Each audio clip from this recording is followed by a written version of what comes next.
That's what they're doing. Type of depiction of some scene from Egypt, apparently, and it is just a misrepresentation in every way of how the people looked. Here you have a public display of a white man and a white woman misrepresenting the culture of ancient Kemet or ancient Egypt, as they apparently are talking about some kind of ritual, but it has nothing to do with evidence. It has nothing to do with reality. It has to do with the fake and phony presentation of how the people looked and what their temperament might have been. You're not going to have any man screaming out like this in some madness. You know, this is so this is the kind of falsification we have to be careful about.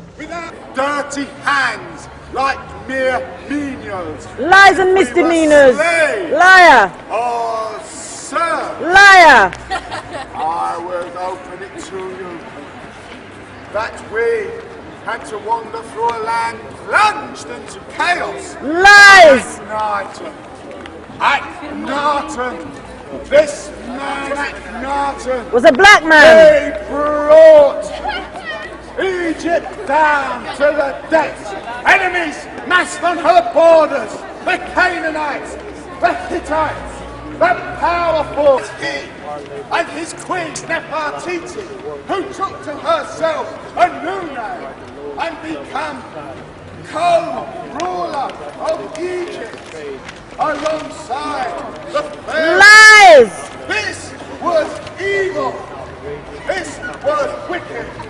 Because the BBC and Discovery Channel, they have a version very similar to this, where all of the images of the royal family members, where all of the high priests, where all of the citizens are usually depicted as white and light-skinned, other than the hard laborers. Those that involve in hard labor and a lot of physical work, they seem to be the Nubians, the ones that are at the lowest level in society. This is not how things were, but that's how they are portrayed by the BBC and the Discovery Channel and these news outlets because of the outrageous propaganda. So this is ridiculous to have this kind of nonsense. No one in the world can justify these individuals portraying themselves as ancient people from Kemet. If they want to portray Rome or Greece, do that. But to do that here is the most outrageous insult to the intelligence of people around the world who've come to see an authentic exhibit, but coming in, they have to be inundated with unbelievable propaganda. Okay, this is the tomb of In-Ren Ptah, the great official, and we can see him sitting on the throne with his staff of authority and what's maybe a papyrus scroll.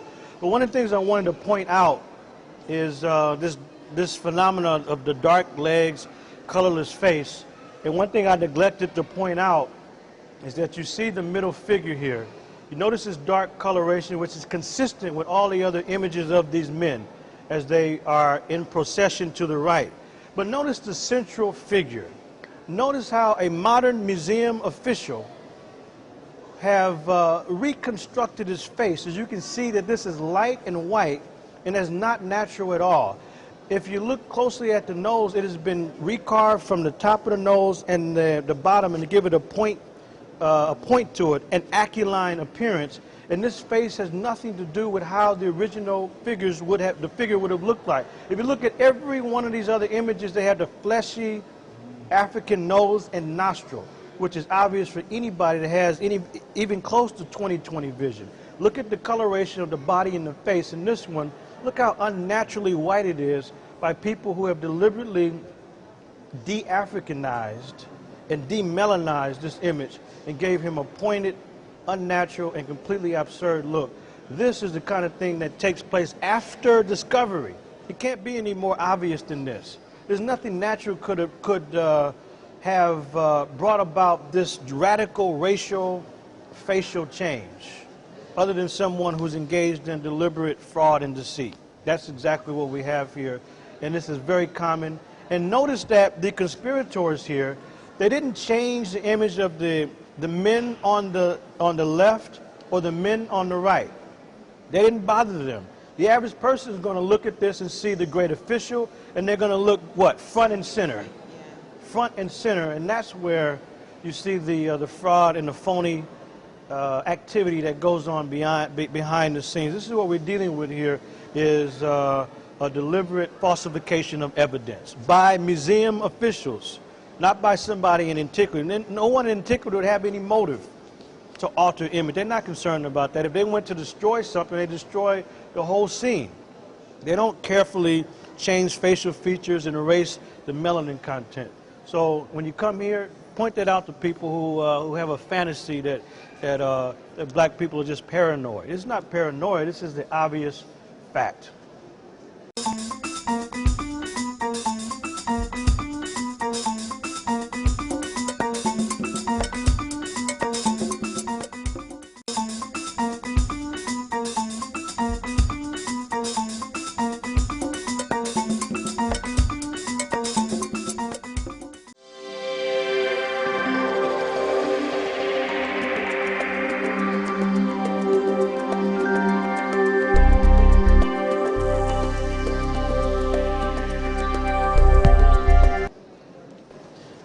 Sekhmet represents a lioness, a very fierce lioness.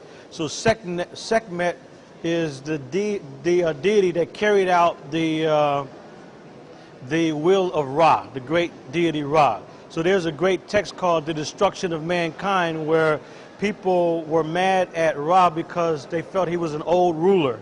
So because Ra got mad at the people, it was Sekhmet that went about destroying people on the earth. But nevertheless, her name, Sekhmet, means the powerful. That's what her name means, literally, the powerful one. And images of Sekhmet would line